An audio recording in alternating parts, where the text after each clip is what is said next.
Amis passionnés d'astrologie et d'actualité, je vous souhaite la bienvenue pour cette nouvelle vidéo dans laquelle nous allons parler de religion. Alors c'est un sujet bien sûr extrêmement complexe, très sensible, mais je me devais d'en parler puisque nous sommes à la fin de l'année 2019 et on voit bien que le thème de la religion a bien dominé l'espace public, politique et médiatique toute cette année qui vient de s'écouler, donc dans notre chère France de la Ve République.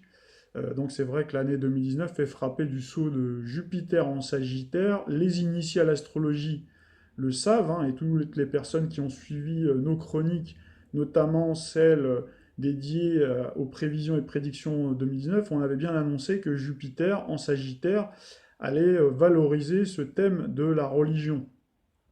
Et c'est vrai que le neuvième signe du zodiaque est gouverné par Jupiter, qui est un astre dédié à la fois au rassemblement. Donc là, c'est vrai qu'on a vu beaucoup de rassemblements, beaucoup de mouvements sociaux, c'est le moins qu'on puisse dire. Et d'ailleurs, il y en a un qui est en train de poindre à l'horizon. On aura peut-être l'occasion d'en discuter. Donc c'est prévu pour le 5 décembre, encore sous le signe du Sagittaire. On vient d'en avoir un qui s'est écoulé toute l'année. C'était le mouvement des Gilets jaunes, qui a démarré, c'est vrai, sous le signe du Scorpion, mais qui a battu son plein surtout sous le signe du Sagittaire. Donc c'est vrai que le Sagittaire, c'est le signe de la connaissance, c'est le signe dédié à l'élargissement des connaissances, à la philosophie, et par extension aussi à la foi religieuse, la théologie, mais également le dogme religieux, ainsi que la politique. Alors il faut savoir que Jupiter regroupe en effet sous sa même bannière céleste toutes ces thématiques-là.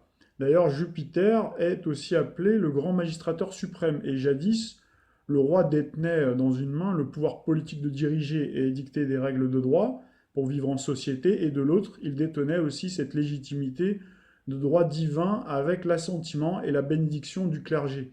D'ailleurs, le premier roi de France chrétien était Clovis.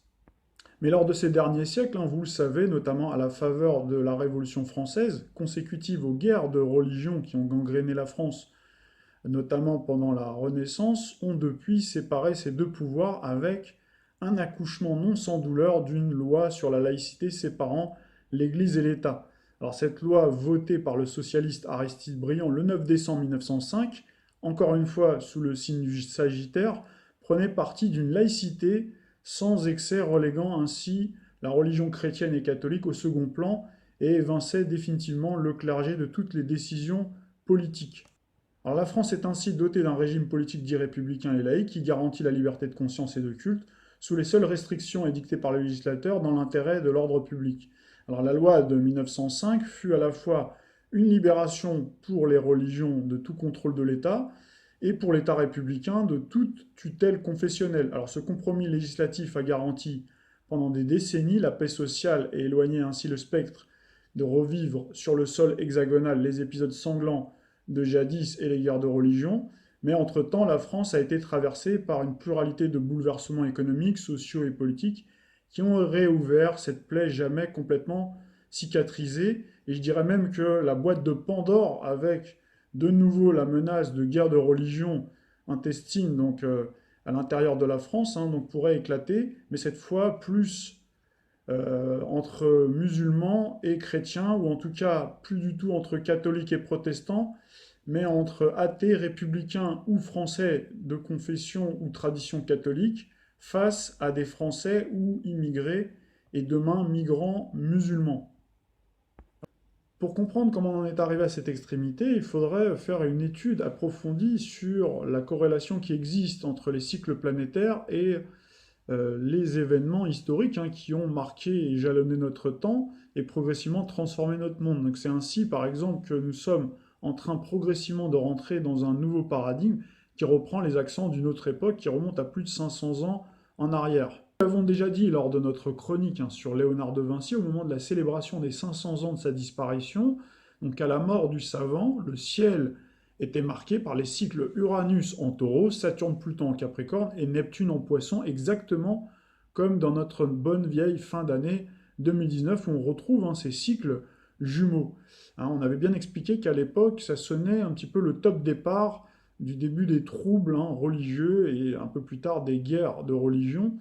Et d'ailleurs, cette époque-là était entremêlée d'une période beaucoup plus faste, beaucoup plus reluisante sur le plan intellectuel, avec la période de la Renaissance où sont nés l'humanisme, qui est un mouvement, comme vous le savez, culturel et artistique, de la Renaissance, donc a porté des gens comme Rabelais, des écrivains comme Du Bellay, Montaigne, et qui avait remis au centre de tout, donc à cette époque-là, donc était quand même marqué par l'obscurantisme religieux chrétien, qui avait remis l'individu au cœur de tout. Donc cette époque, elle était aussi prolixe hein, sur le plan de l'éveil.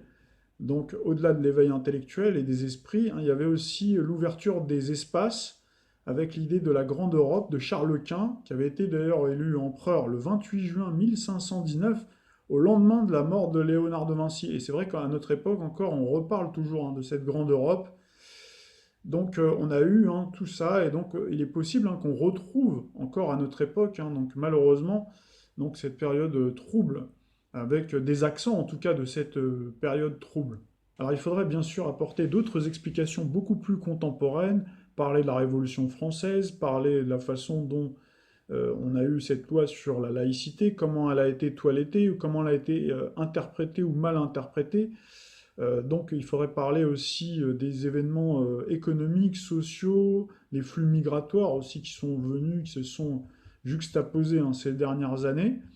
Donc pour comprendre hein, en fait comment on en arrive justement à cette extrémité-là, parler également de géopolitique, géostratégie, voilà, ce seraient des sujets effectivement qui seraient très complexes, donc qui nécessiteraient plus de vidéos pour pouvoir vraiment rentrer dans le détail et pour pas faire de fausses notes, puisque c'est un sujet quand même extrêmement brûlant, très sensible, et sur lequel, donc c'est un véritable terrain glissant sur lequel on peut vite se prendre les pieds dans le tapis si on ne donne pas tous les détails, si on ne source pas, donc et le temps m'est un petit peu compté, donc je ne vais pas rentrer plus que ça dans le détail, je vais simplement vous diffuser quelques extraits de vidéos avec des témoignages, des micro-trottoirs, donc qui viennent tout simplement témoigner donc de ce trouble hein, qu'on est en train de vivre dans notre société en France.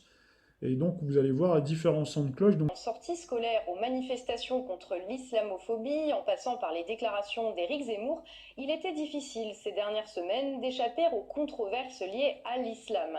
Et on serait tenté aujourd'hui de parler d'un autre sujet, ne serait-ce que pour éviter l'overdose. Pourtant, si ces polémiques occupent l'espace médiatique à ce point, c'est qu'elles sont révélatrices des tensions qui traversent notre société. Et comme pour régler un problème, il faut déjà le regarder en face, cette semaine, on cherche à comprendre ce que cette séquence médiatique dit de l'état de la France. Nous sommes dans un bâtiment public, nous sommes dans une enceinte démocratique. Madame a tout le loisir de garder son voile chez elle, dans la rue, mais pas ici, pas aujourd'hui. C'est un cadeau magistral pour tous ceux qui essayent de nous dire qu'il y aurait une discrimination contre tous les musulmans en France. C'est une première en France. Des milliers de personnes dans les rues de plusieurs villes du pays pour manifester contre l'islamophobie. Problème, les organisateurs de cette marche, et notamment le comité contre l'islamophobie en France, sont accusés de promouvoir le communautarisme et l'islam politique. Il y avait de tout dans la rue. Il y avait la France telle qu'elle est aujourd'hui. Et en fait, ce qu'on nous reproche, c'est pas tant d'être communautariste, parce qu'en fait, ils savent que c'est un faux procès. C'est qu'ils n'acceptent pas qu'un combat antiraciste soit mené en dehors des cadres traditionnels. Il va falloir qu'ils s'y habituent. Et j'ai jamais vu, à aucun moment, ces personnes-là dénoncer le communautarisme blanc quand des listes de personnes blanches se présentent dans des villes de France. C'est vrai qu'on est face à une sorte de cercle vicieux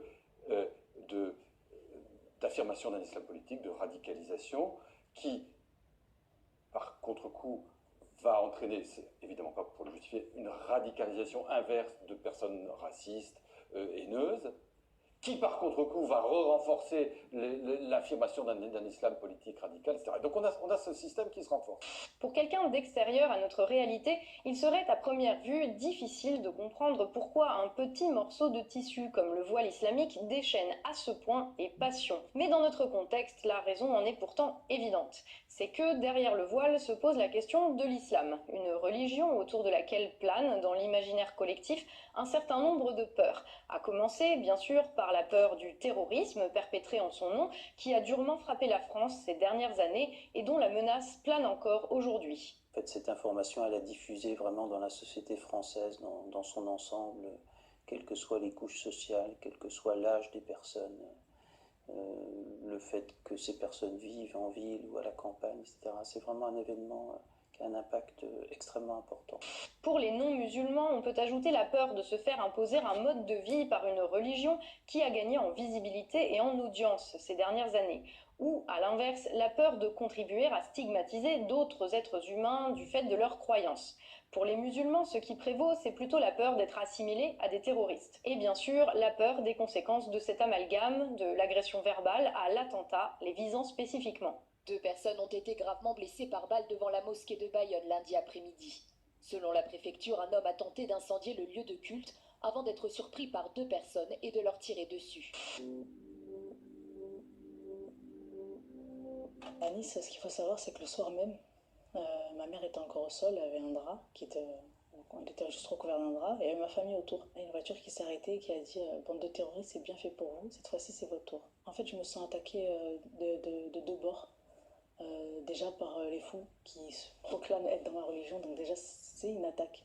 Parce que j'ai pas envie qu'ils s'associent à nous, en fait. J'ai pas envie qu'ils s'approprient ma religion et qu'ils la déforment, qu'ils la torpillent. Ça me révolte, et en plus de ça aussi, oui, que d'autres personnes associent forcément, c'est la continuité, donc d'autres personnes qui m'associent à ces gens-là. Donc en fait, c'est voilà, l'amalgame et la double peine. Bien sûr, toutes ces peurs, parce qu'elles touchent à l'intime, sont légitimes. Elles font partie de la palette des émotions humaines et on ne saurait porter de jugement de valeur dessus. En revanche, il est tentant pour certains d'utiliser ces peurs légitimes pour pousser leur propre agenda politique. On pense ici autant à ceux qui vont utiliser la peur de l'islam et se poser en défenseurs de l'identité pour récupérer des voix, qu'à ceux qui vont utiliser la peur de l'intolérance et se poser en défenseurs des opprimés pour récupérer des voix, mais aussi aux différentes tendances de l'islam politique, des salafistes aux frères musulmans, qui utilisent les peurs des musulmans pour les unifier derrière eux et s'en arroger la représentation.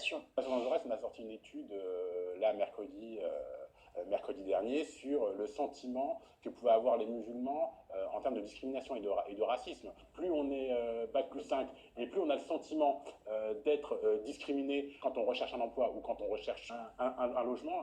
Donc tout ça là, il n'y a pas de réceptacle qui puisse être en capacité de pouvoir porter cette parole-là. Et du coup, on se tourne vers des leaders qui à mon avis, ne devraient plus être dans le paysage, mais qui, de fait, par manque et par vide, sont là et posent de réels problèmes en termes d'adhésion aux règles républicaines.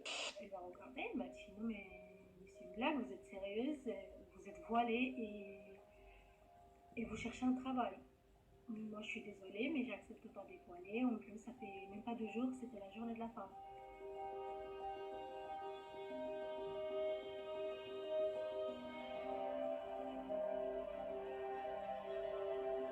Donc c'est la réponse que vous faites ce soir aux 40% de musulmans qui se sentent mal. Et c'est comme ça que vous les rassurez. Non, mais ils se sentent mal de quoi? Non, mais voilà, très bien. Donc voilà, c'est la réponse que vous nous faites. Moi, je pense que les Français musulmans peuvent parfaitement vivre en France sans aucune difficulté, sans ressentir aucune discrimination. Chacun de ces groupes, aux intérêts divergents, voire antagonistes, aura ainsi intérêt à alimenter la moindre polémique afin d'accentuer au sein de la société française les fractures qui servent leur discours. Et peut-être faut-il voir là un début d'explication à la polémique sur le voile qui devient dans les discours de chacun un symbole de l'islam.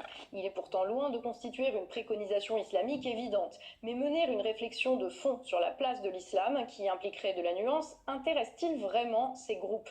Il leur est nettement plus profitable de s'écharper sur un symbole qui contraint à un positionnement binaire, pour ou contre le voile, avec ou contre eux. Marine Le Pen ne s'est pas privée de fustiger le soutien de Jean-Luc Mélenchon à la manifestation. Moi, je me souviens d'un Jean-Luc Mélenchon, il y a de nombreuses années, qui luttait contre le fondamentalisme islamiste, qui luttait contre le terme d'islamophobie, qui luttait contre le voile. Eh bien, je vois qu'il a jeté tout ça à la poubelle et qu'il est dans une opération de véritable trahison de ses sympathisants et de ses électeurs. Ce à quoi le chef de file de la France Insoumise, en déplacement à Marseille, a répondu. Madame Le Pen tourne le dos à la France, parce qu'elle n'a pas compris qu'il s'agit d'une marche d'unité républicaine des Français. Mais elle n'aime qu'une catégorie de Français et pas les autres. Et moi, je suis disponible pour les aimer tous, comme la plupart de mes compatriotes. Marine Le Pen est une ennemie de la République. Mélenchon C'est Pierre Laval. Pourtant, pendant ce temps, de vrais questionnements existent, car l'islam, une religion sans structure unifiée, a vu ses rapports de force internes profondément modifiés ces dernières années. Ces bouleversements, qui ont vu l'émergence du djihadisme, mais également d'un islam politique financé par le Qatar, sous le regard complaisant d'anciens présidents français, ne sont pas sans répercussions sur l'islam pratiqué dans notre pays. Qatar Charity est la plus grande organisation humanitaire de l'Émirat.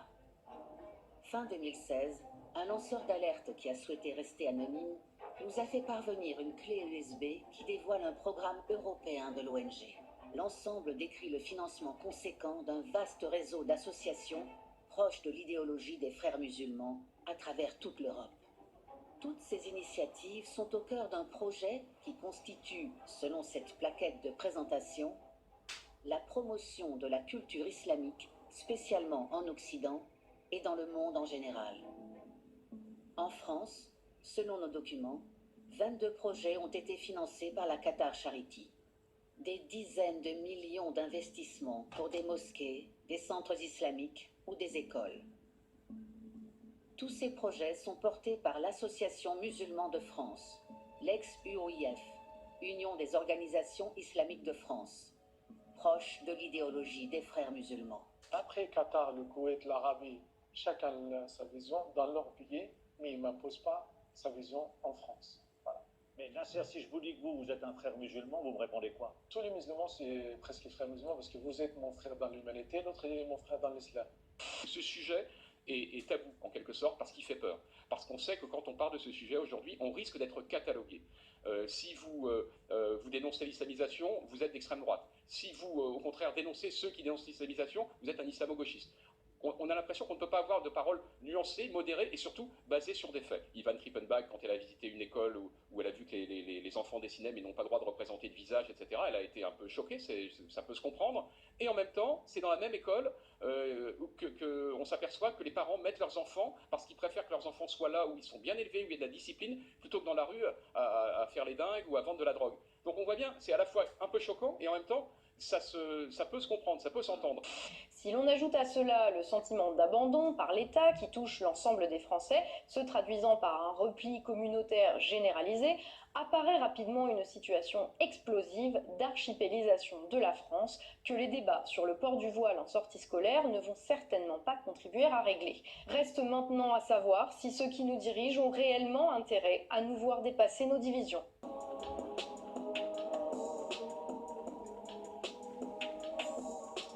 Salut à tous, je me trouve aujourd'hui à Boulogne-Billancourt devant les studios de télévision CNews, studio de télévision d'où partira d'ici quelques instants un rassemblement dit Stop Zemmour. À l'initiative de nombreux musulmans de France qui ont choisi de se regrouper ici, ce rassemblement vise à dénoncer l'islamophobie latente en France. On va les approcher pour savoir quelles sont leurs revendications, ce qu'ils espèrent d'une telle lutte, mais également quelle est la place de l'islam et de la communauté musulmane en France. C'est Thibaut pour le Média pour tous. Allez, c'est parti. Macron, c'est moi qui le paye. D'une certaine manière, c'est ma pub. La nouvelle Sainte Trinité, Coca-Cola, McDo pour nous. Ce qu'on veut, c'est du sang. Que tu aimes mal, c'est de la gamme. Parfois, la violence, c'est nécessaire. C'est une certaine vision de la démocratie, ça. Je suis obligé de me balader avec un drapeau vive. Votre ligne politique, c'est de la merde. Bon, bah, vive la tolérance alors. Vive.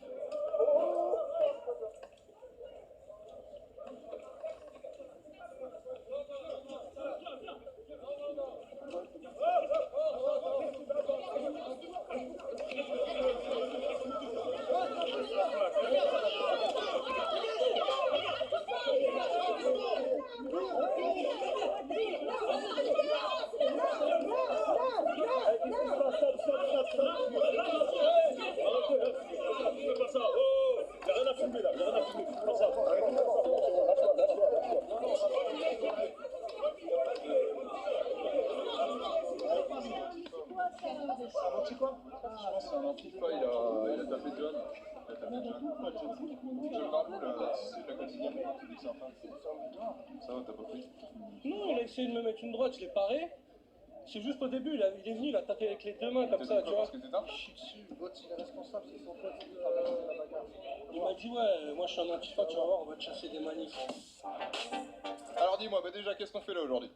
Bah écoutez, aujourd'hui on est venu quand même dénoncer ces appels à la haine qui sont réguliers, qui s'assimilent aujourd'hui, comme le disaient tout à l'heure les différents intervenants, à de l'apologie du terrorisme. Ici, il s'articule comment, monsieur Éric Zemmour et l'organe de presse qui est, enfin de propagande, qui est CNews, eh bien ils attisent la haine. On a eu Bayonne juste après que monsieur Éric Zemmour nous ait dit que l'armée allait faire un nettoyage ethnique et qu'elle allait se former grâce à l'armée israélienne comme elle l'avait fait à Gaza. C'est quand même extrêmement grave qu'on ait de tels propos sur RTL à des heures de grande écoute. Il est temps qu'un type multirécidiviste, condamné par la justice française pour incitation à la haine, eh bien qu'on ne lui donne pas une tribune à l'intérieur de laquelle il peut, tous les jours de la semaine, appeler à la division entre Français, appeler insidieusement à la guerre civile. Il y a eu un attentat dernièrement contre la mosquée de Bayonne. Qu'on continue cet homme de s'exprimer comme il le fait, il y en aura d'autres. Et puis ce sera les uns contre les autres. Et qui gagnera quoi? En quoi ce serait bien pour la France et les Français que des Français s'entretuent sur le sol français? Demain, s'il y a une guerre civile, c'est la pire des guerres, c'est pire qu'une troisième guerre mondiale. Parce que la guerre civile, c'est s'entretuer entre nous. Regardez la Syrie, il y avait des chrétiens là-bas, il y avait des musulmans. C'est pas qu'une problématique arabo-musulmane. Regardez l'ex-Yougoslavie, regardez la France ou l'Allemagne au lendemain de la Deuxième Guerre mondiale. Tout ça, ça ne sert absolument à rien. Ça enrichit une petite poignée de personnes. Et le diable, l'antéchrist, ils sont tous derrière tout ça. Quel est l'objectif de Zemmour? Est-ce que c'est un objectif politique? Est-ce qu'il est en lien? Est-ce que c'est uniquement médiatique? Est-ce que c'est commercial? Il est trop petit pour avoir des objectifs politiques. Il n'en a aucun. Arrêtons avec Zemmour. Il y aurait une idéologie, il y aurait du zemmourisme. Zemmour, c'est quelqu'un qui s'attaque aux femmes pour que les hommes achètent son livre. Ensuite, c'est quelqu'un qui veut réhabiliter le maréchal Pétain pour que les gens d'extrême droite achètent ses livres. Ensuite, c'est quelqu'un qui s'en prend aux musulmans pour que tous ceux qui craignent l'islam et les musulmans achètent ses livres. C'est un opportuniste. Il n'y a rien de politique, il n'est pas assez grand pour cela. C'est un homme dont toute la société paye la thérapie, qui commence à coûter cher. Est-ce que finalement se concentrer sur la question de l'islamophobie, ça n'est pas participer de cet écran de fumée, participer de cette stratégie finalement? Ce qui vous gêne, c'est islamophobie. Ah, moi ça me gêne pas, je pose des questions. Moi j'ai envie de vous dire que pour moi le mot islamophobie, ça veut dire islam, ça veut dire paix, et phobie ça veut dire peur. Donc ça veut dire que ce sont des gens qui ont peur de la paix, et pour moi on déduit qu'ils veulent le chaos. Ce sont des gens qui aiment le chaos. Par vice, par satanisme, par quoi? Je ne sais pas. En tout cas, par pingrerie, je n'en sais rien. Mais en tout cas, oui, on pourrait changer le mot en disant que ce sont des gens qui n'aiment pas la paix, tout simplement, et qui préfèrent la discorde.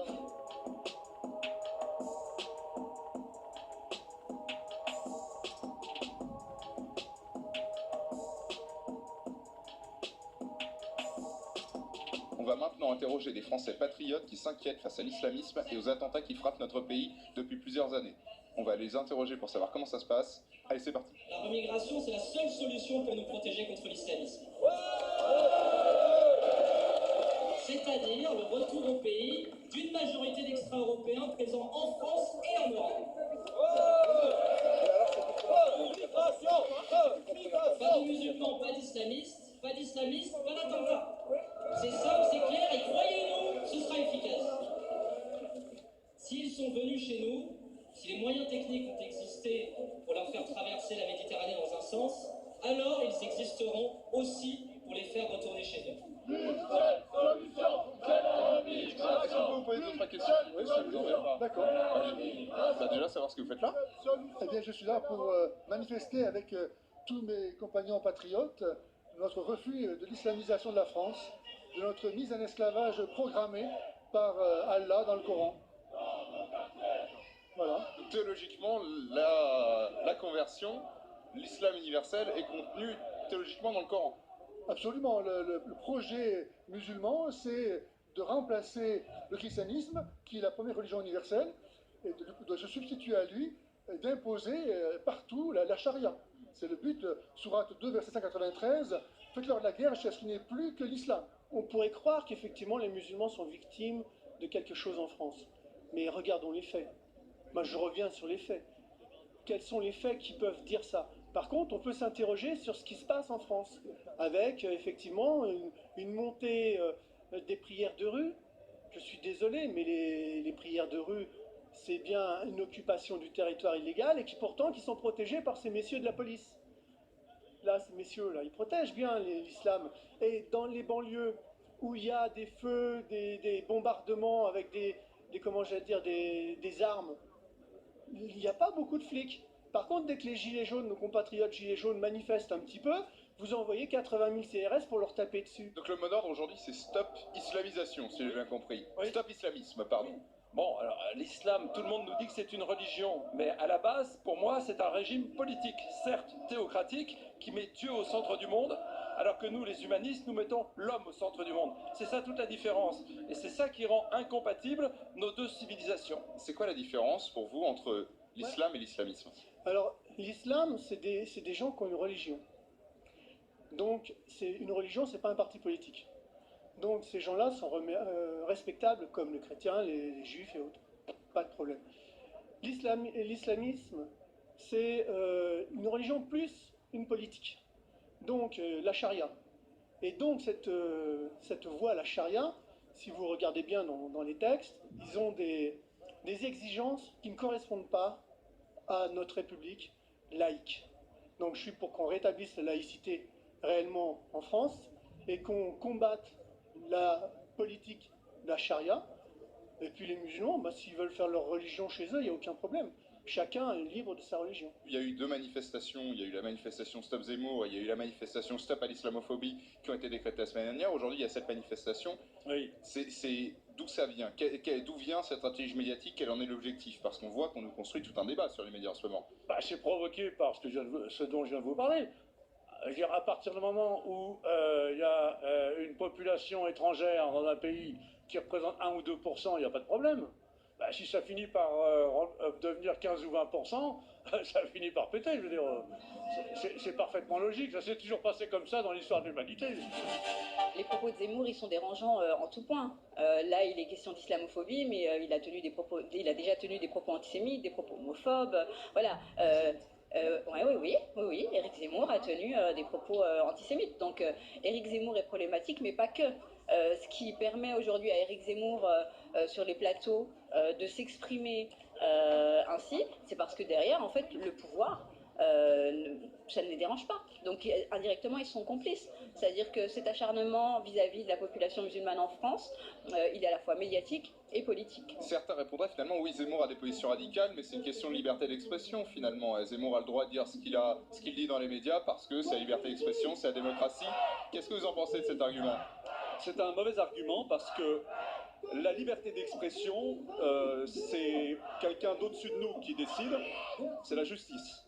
Et la justice a condamné cet homme pour incitation à la haine. Donc, c'est plus ce que moi j'en pense ou ce que vous en pensez.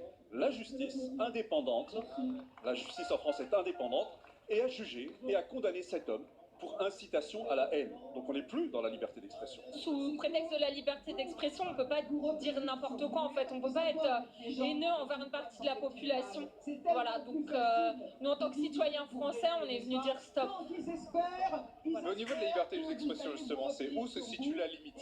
Où doit-on imposer la limite? Puisque apparemment il y a une limite. Je pense qu'à partir du moment où on blesse fortement des personnes, où ça en arrive à... Enfin voilà, je pense que les propos de Zemmour ont participé au passage à l'acte du terroriste de la mosquée de Bayonne, en fait.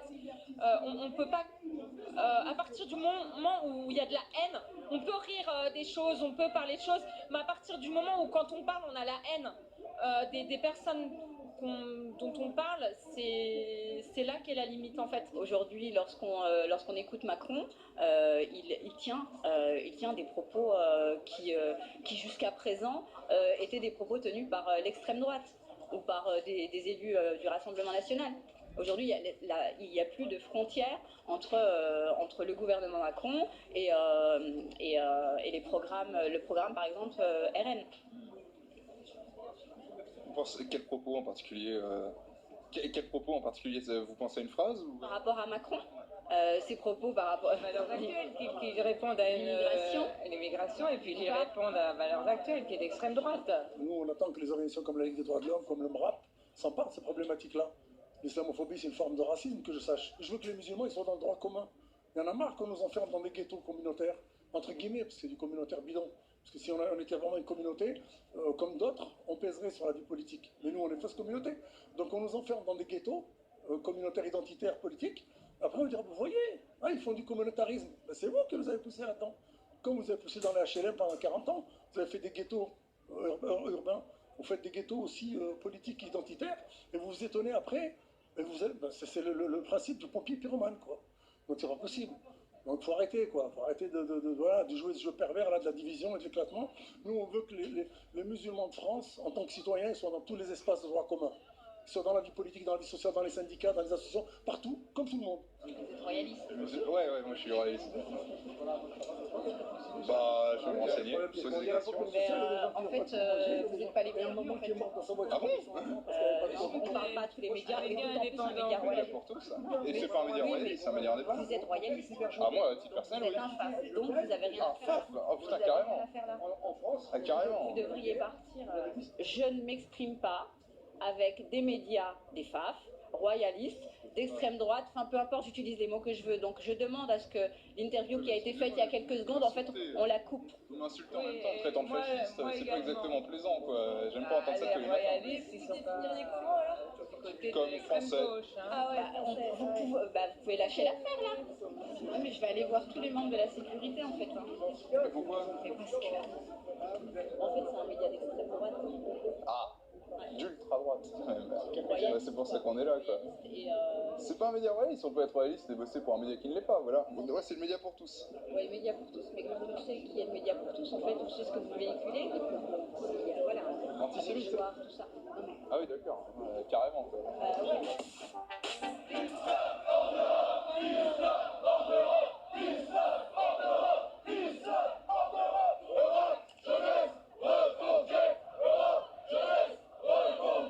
Attentat à Paris, ni pardon ni oubli. Attentat à Paris, ni pardon ni oubli. Comment expliquer justement, parce qu'on parle de trafic de drogue, on parle de prêche anti-française, qui existe, hein, et il ne s'agit pas de le nier. On parle de mosquées construites par des puissances étrangères de manière intégrale, issues de financement étranger. Comment expliquer justement ces échecs-là, ces échecs de la laïcité, mais ces échecs aussi du gouvernement à construire une assimilation totale de cette population issue de l'immigration?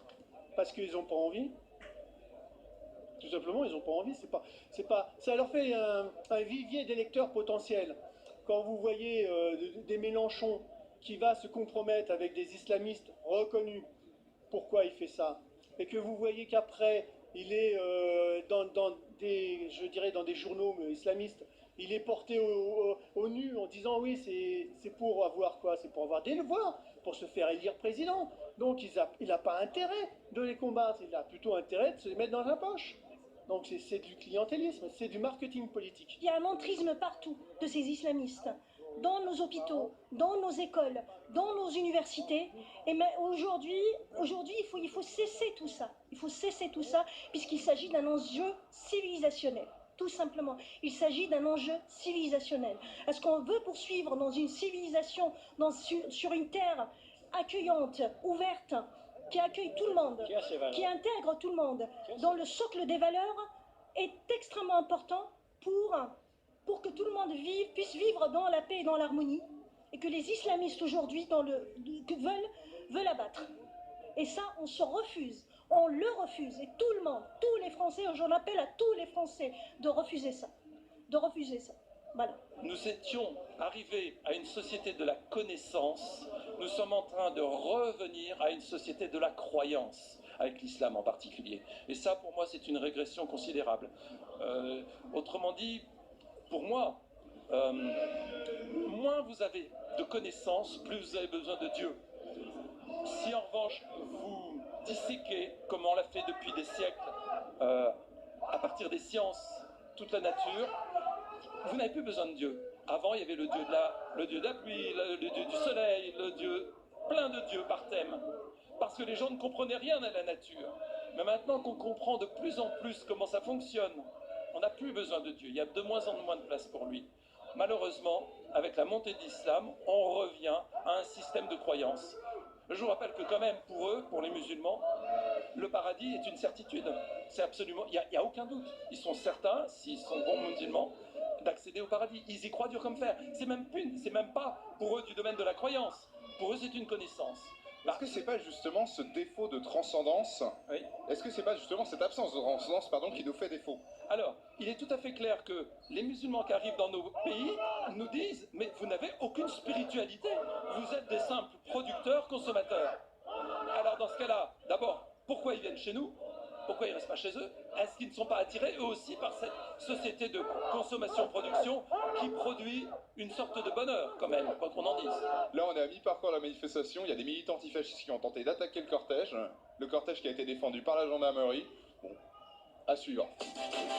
Les gens vont continuer à subir l'inflation, à subir les caisses automatiques. On va leur taper toujours plus. 70 000 personnes qui sont expulsées chaque année. De plus en plus de personnes dehors. Les migrants qui sont de plus en plus nombreux. Des bébés dans des box.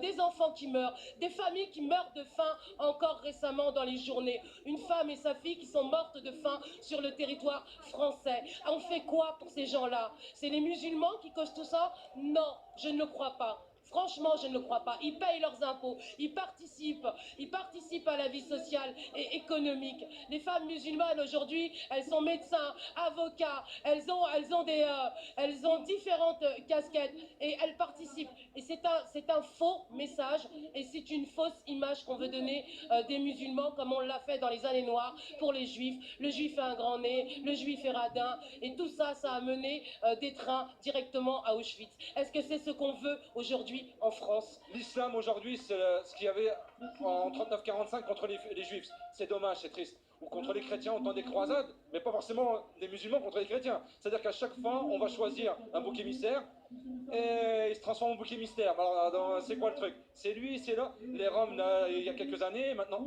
ça sert. Les musulmans, islam, là, c'est très dangereux. C'est pas bon du tout, les chers peuples français, que vous êtes et que je suis. Ça, il faut pas déconner avec ça, c'est trop dangereux. Alors, je précise, à la manifestation se sont greffés énormément de groupes antifa qui nous tournent autour depuis tout à l'heure. Le service d'ordre a dû intervenir à plusieurs reprises. Vous avez vu en début de manifestation notre ami John de la Quotidienne être frappé par un de ces antifa. C'est la raison pour laquelle on se met un petit peu sur le côté et qu'on continue à conduire les interviews. Donc c'est un peu compliqué en ce moment. Ce ne sont pas les musulmans qui ne veulent pas s'intégrer. Justement, plus les musulmans veulent s'intégrer, vous le verrez, plus l'islamophobie montera. On veut empêcher une intégration de citoyens français qu'ils sont de confession musulmane. Le on, c'est Éric Zemmour et ceux qui le protègent. Je ne dis pas le on, voilà. Je nomme les choses. Je nomme les gens. Voilà. Europe, jeunesse, reconquête.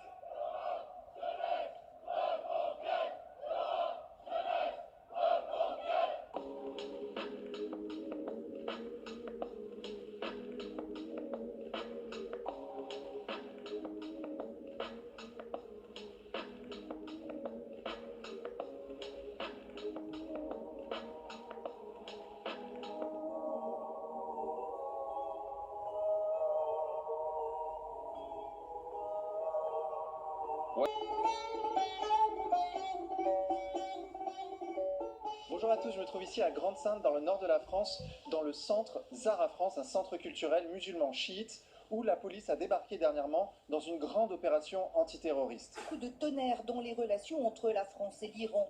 Ce matin, une perquisition à Grande-Sainte dans les locaux de l'association chiite Centre Zara France. Un homme va être déféré à la justice suite à l'opération antiterroriste de Grande-Sainte.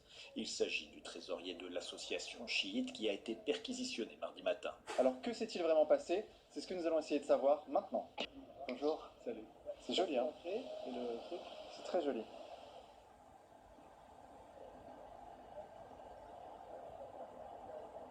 Là, ils ont défoncé, la porte n'était pas comme ça. D'accord. Donc on a mis ça parce que, pour pas qu'elle s'ouvre comme ça, mais normalement c'était fermé, normal. Ok. Et ils l'ont défoncé, la police. D'accord. Ils auraient demandé la clé, on l'aurait ouvert. Hein. C'est vrai, ils ont cassé pas mal de trucs alors que. Ouais. On était là. Hein.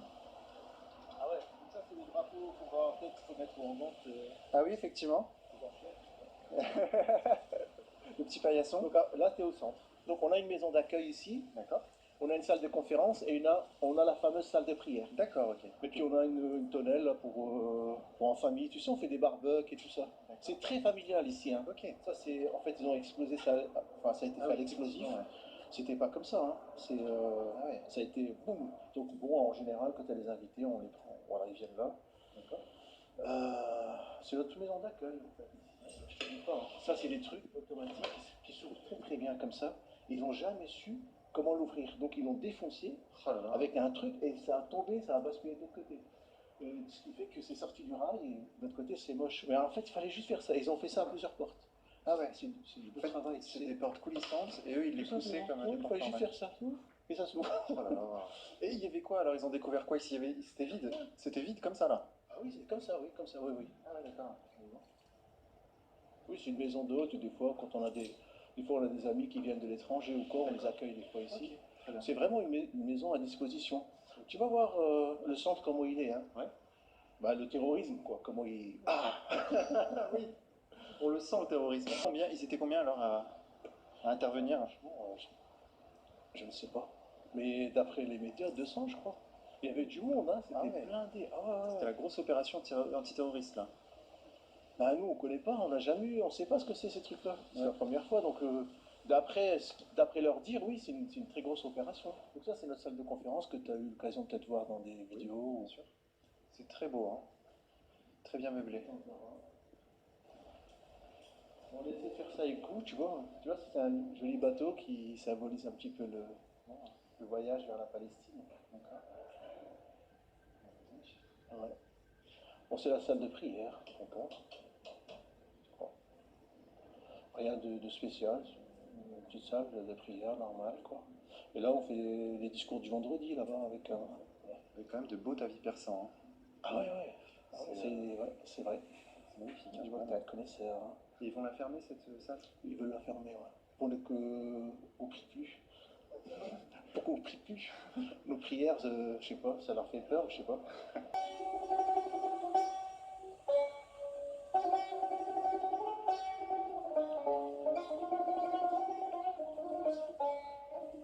Alors expliquez-nous, le centre Zara France, c'est quoi? Alors le centre Zara France, c'est un centre de témoignage. On a la particularité donc d'être musulman, d'obédience chiite. Et notre message, nous disons dans nos statuts justement, nous sommes des orientaux de l'Occident et des occidentaux de l'Orient. Moi-même, j'en suis la preuve vivante puisque j'ai une maman qui est française et un papa qui est d'origine marocaine.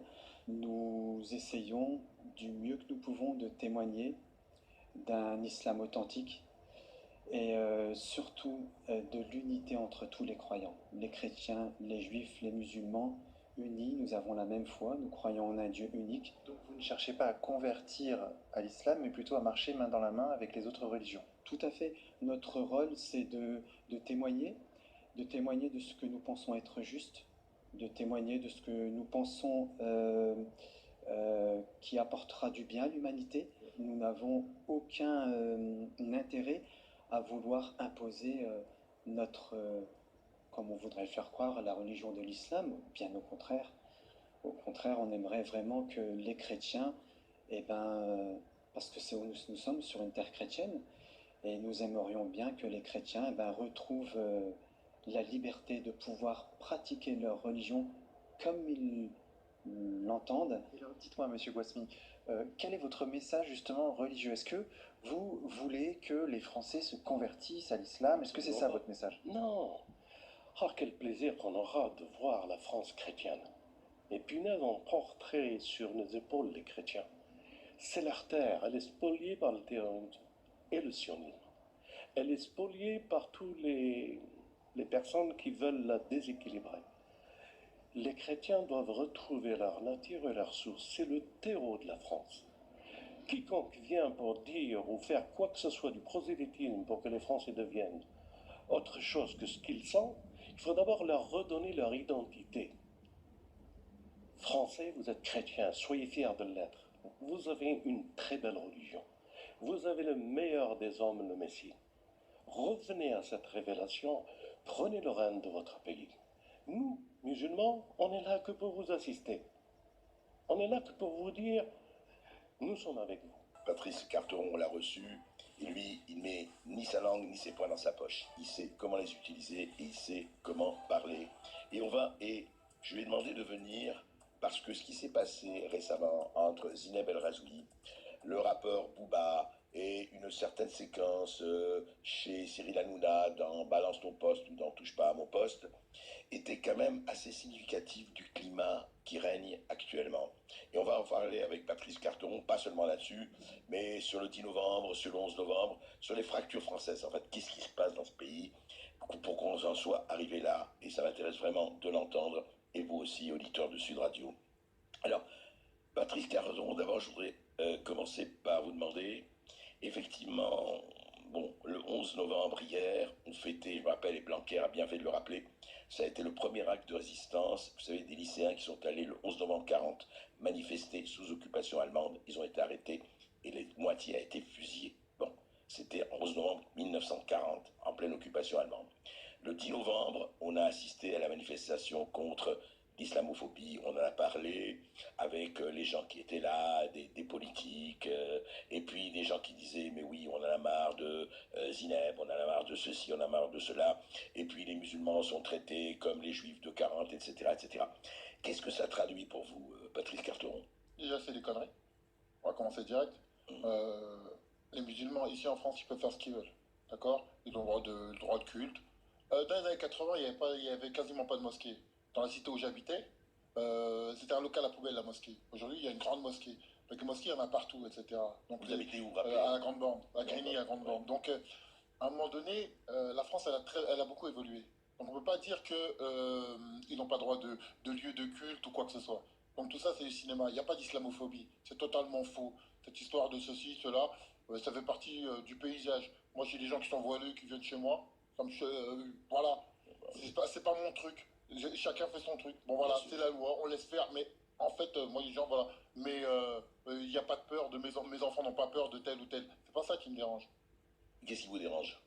En fait, moi, à la base, je suis pour la laïcité extrême. Vous voyez, comprenez? Moi, je suis pour la laïcité extrême. Parce que tout ça, c'est une manière de... Quand on vous montre ostensiblement son appartenance à un groupe, c'est qu'on exclut les autres. Une communauté. Voilà, une communauté, c'est qu'on exclut les autres. Je pars du principe qu'on est une seule et simple communauté. La communauté française, point barre. On vit sur les mêmes règles, etc. À partir du moment où on laisse, qu'on commence à vous revendiquer, etc., d'une communauté, etc., moi, je me pose la question où ils veulent aller. Où ils veulent aller. C'est quoi le but? Par exemple, les Gilets jaunes, quand ils faisaient, par exemple, je sais pas, moi, l'objet de leur truc, c'était l'essence.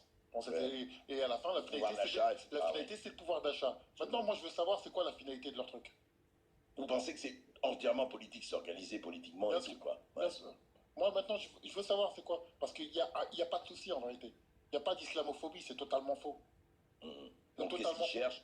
Qu'est-ce qu'ils veulent? D'ailleurs, quand on entend... J'en pose la question. Oui, vous avez entendu Alas Gazap, le syndicaliste SNCF Sud, il disait, mais quand on licencie des gens qui refusent de serrer la main aux femmes, etc., c'est pas possible, etc. On a l'impression qu'il a une idéologie très précise, quoi. Bah, bien sûr, c'est une idéologie, c'est le communautarisme, c'est tout ce qu'on veut, et c'est tout ce que j'ai dit, etc. Ils veulent se séparer, mettre leurs règles, etc. Ici, on est en France, point barre, on serre la main, on a nos cultures, on fait la bise, on regarde pas les femmes de travers, etc., etc.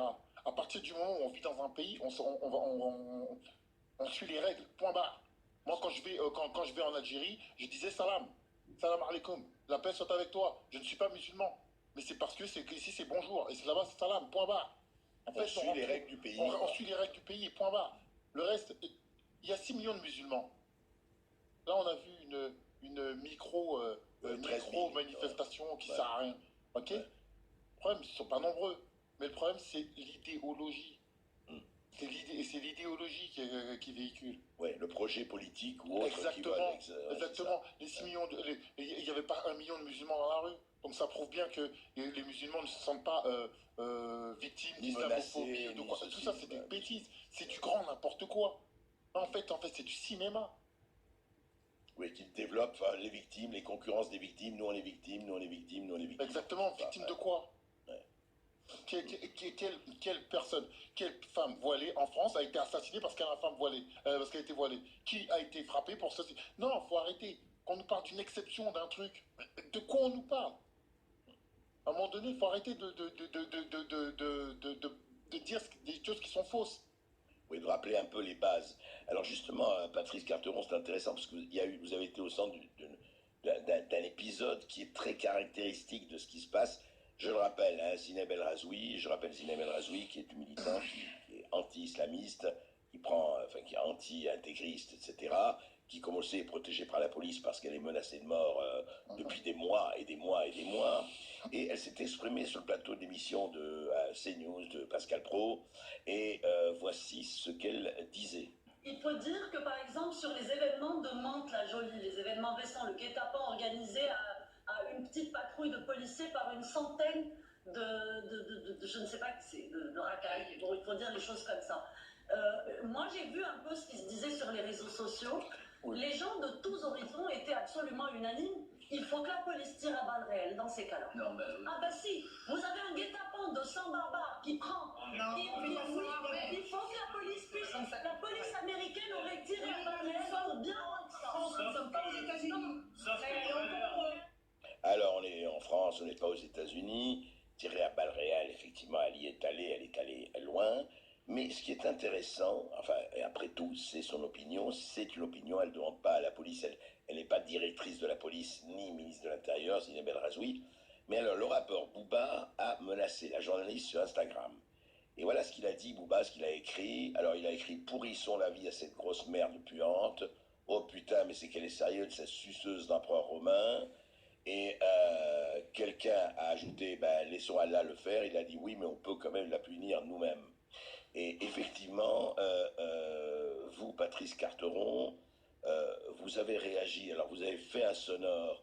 On va peut-être juste quelques phrases du sonore, parce que je voudrais effectivement que Patrice Carteron prenne le temps de développer, mais juste un extrait du sonore. Maxi Blarf, ta tentative de détourner l'attention va se retourner contre toi. Maxi Blarf, je t'annonce aujourd'hui qu'il arrive le moindre problème à cette jeune femme, je balance l'adresse de ta femme, de tes enfants, de toute ta famille, de ton père, de ta mère, de toute ta famille, je la balance sur Internet. Alors, vous y êtes allé loin, vous aussi, hein, Patrice, là. Faut être sans pitié avec ce genre de merde. Moi, je vous invite à aller voir l'interview de Oli Paul Santoro. Vous allez voir sur Internet, qui va expliquer la jeunesse dorée de cet enfant qui joue, enfin, comme les autres, etc., qui va dans le sens du vent. En fait, on va pas s'arrêter sur cette personne. Lui-même, c'est lui, je n'ai rien à faire, en fait, lui ou comme l'autre clown. En fait, ces gens-là, ils vont dans le sens du vent. Vous voyez opportuniste, vous voulez dire, dire opportuniste, et surtout pour aussi, parce qu'il avait... Il y avait quelques dossiers sur sa vraie vie qui est sorti, ça l'a dérangé, donc voilà. Donc, en fait, c'est les idées qui véhiculent. En fait, il y a une idéologie, et ils l'ont bien compris, tous ces saltimbanques qui sont là pour la pièce, ils savent que leur clientèle, elle adore ça. Et qu'est-ce qu'ils font? Ils vont dans ce sens-là exprès. Ils n'en ont rien à taper, tout ça. C'est un fils à un gros bobo qui a toujours eu de l'oseille, etc. C'est un fils à papa de Meudon qui habitait dans la hauteur du col sur Loup. Oui, Booba, c'est un fils de bourgeois, on peut dire. Bien sûr, donc comme Hanouna et compagnie. Ouais. Tous ces gens-là, c'est pas le problème. C'est comme moi, peu importe, ou Zineb, c'est pas ça. Nous, on va tous disparaître. Le problème, c'est les idées. L'idée, c'est quoi? C'est que la banlieue, c'est ce que je disais à l'époque, c'est que pour être aimé en banlieue, il faut véhiculer il faut dire ses idées. Nique la France. Ils viennent pas chez nous. Ici, c'est chez nous. Tout ce que je vous avais dit, la haine de ces idées-là, le drapeau, etc. Donc, le sous-texte, c'est on va dans votre sens. Oui. Et pour flatter le chaland, on va dire. Alors, voilà, c'est des escrocs, c'est tout. Alors justement, il y a eu un épisode quand même, ce qu'il faut raconter, c'est presque un feuilleton, hélas. Pas un feuilleton très réjouissant, mais il faut raconter. Ça s'est passé, effectivement, alors sur le plateau Cyril Hanouna, à TPMP, ils ont évoqué cette affaire, et voici ce qui s'est dit sur ce plateau. Voilà, je fais un gros big up à Booba, parce que la vidéo qu'il a faite là sur la ouf, là, qui s'est exprimée là, bravo, voilà, bravo mon... Elle est quand même violente, hein, ça. Oui, mais bon, mais bon, ce qu'elle avait dit, c'est très grave. Ouais. Oui, c'est vrai. Voilà, donc bon. Mais il n'a pas de surenchérir non plus. C'est un exemple pour la jeunesse. Bah ouais. Oui, mais bon. Bah, il devrait temporiser plutôt que hystériser. C'est inadmissible ce qu'elle a dit. Il faudra juste dire 2 mots aux téléspectateurs qui nous entendent, qui ne savent pas peut-être. Zineb a dit il fallait tirer à balles réelles. Voilà. Dans les banlieues. Dans les banlieues, et Babou a bien réagi. Non, c'est pas Babou.